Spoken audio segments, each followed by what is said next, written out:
என் பேர் எஸ் சுமதி. நான் மேட்டுப்பட்டியிலேருந்து வரேன். புதுகை தந்தியின் நிருபராக இருக்கேன். சகோதரர் பரக்கத் அலி சார் இன்வைட் பண்ணதுனால நாங்கள் எங்களுக்கு வேறு அலுவல் இருந்தாலும் இந்த நிகழ்ச்சியை முக்கிய இதாக கருதி நாங்கள் இங்கே வந்திருக்கோம். இப்போ நம்ம 2001 அடி எடுத்து வைக்க போகிறோம். இருந்தாலும் நம்ம கிட்ட இன்னும் சாஸ்திரம் சமுதாயம் எல்லாம் இன்னும் பார்த்துக்கிட்டு இருக்கோம். அப்படி இருக்கையில் நம்ம இப்போ சிலர் தும்புனா அதை பார்த்துட்டு திரும்ப போயிட்டு திரும்ப வராங்க. அந்த மாதிரி முஸ்லீமில் சொல்லும் போது இப்போ யாராச்சும் முஸ்லீம் தும்னாங்கன்னா அல்ஹம்துலில்லாஹ்னு சொல்கிறாங்க. அது எனக்கு எதுக்குன்னு தெரியலை. அதோட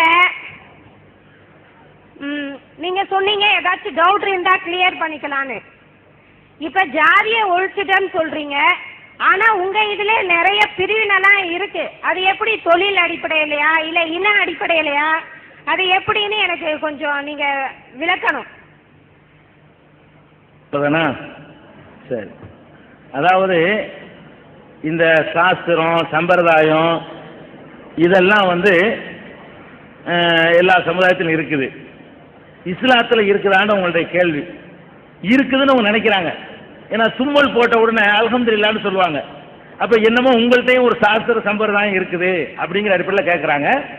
சாஸ்திர சம்பிரதாயத்தை பற்றி இஸ்லாம் என்ன சொல்லுன்னு தெரிஞ்சுக்கிறங்க. இஸ்லாத்தில் எந்த ஒரு சாஸ்திரமும் ஜோதிடமும் ஜாதகம் இது மாதிரியான எல்லாத்துக்குமே இஸ்லாத்தில் தடை இருக்குது. நபிகள் நாயகம் ஒரு ஆன்மீகத்திலே வட்டத்தில் நின்று கொண்டு அவ்வளோ கடுமையாக தடுத்தவர்களை வரலாற்றில் காண முடியாது. அவர் சோதிடத்தை தடுத்தாரு. எவன் சோதிடத்தை நம்புகிறானோ அவன் நான் கொண்டு வந்த மார்க்கத்தை நம்பவில்லைன்றார். நபிகள் என்ன சொன்னார்னு கேட்டா, ஒருவன் சோதிடத்தை நம்பினால் அவன் இஸ்லாத்தை நம்ப முடியாது. இஸ்லாமும் சோதிட நம்பிக்கையும் ஒரு உள்ளத்தில் இருக்க முடியாதுன்றார் நபிகள் நாயகம். அப்படி தெளிவாக சொன்னார் நபிகள் நாயகம். சோதிடத்தை மறுத்துட்டாரு. போய்கிட்டு இருக்கிறோம். கழுதை குறுக்க போகுது, அது நல்லது. பூனை குறுக்க போகுது, அது கெட்டது. ஒரு விவதலை குறுக்க போறா, அதனால திரும்பிடணும். இதெல்லாம் இஸ்லாத்தில் கிடையாது.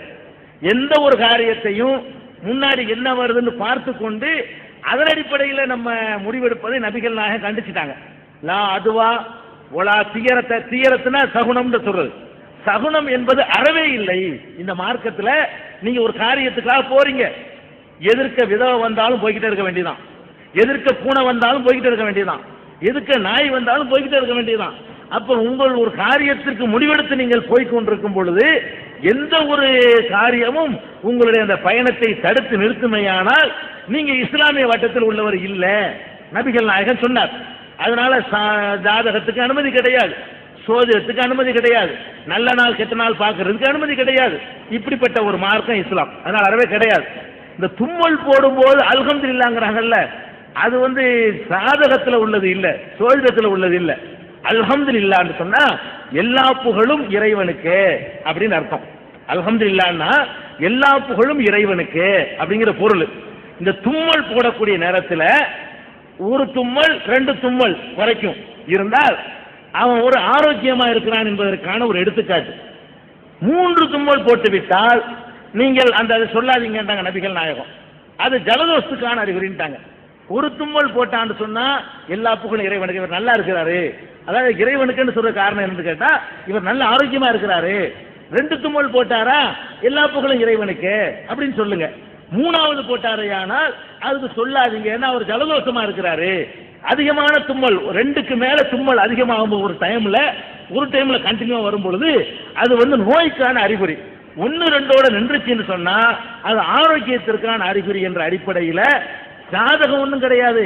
ஒருத்தர் தும்முறாரு, அல்ஹம்துலில்லாஹ், நீங்க நல்லா, ஒருத்தர் நல்லா இருக்கிற நான் சந்தோஷப்படுறது, நீங்க நல்லா இருக்கிறதுக்காக வேண்டியது ஒரு மனிதத்தன்மை வருது பாருங்க. நான் தும்மல் போட்டுட்டு மட்டும் இல்ல, அடுத்தவர் என்ன செய்யறாரு, அவரும் அல்ஹம்துலில்லாஹ்ங்கறாரு. அவர் என்ன பண்றாருன்னா இர்ஹமுக்கல்லான்னு சொல்லணுமா. நபிகள் நாயகம் சொல்றாங்க எல்லா புகழும் அல்லாஹ்வுக்கு என்ற உடனே அல்லாஹ் உனக்கு அருள் புரியட்டும். இவர் தும்மல் போட்டவர் சும்மா பாருங்க, தும்மல் காதல விழுந்தவர் அல்ஹம்துலில்லாஹ்ங்கணும், எல்லா புகழும் அல்லாஹ்வுக்கு.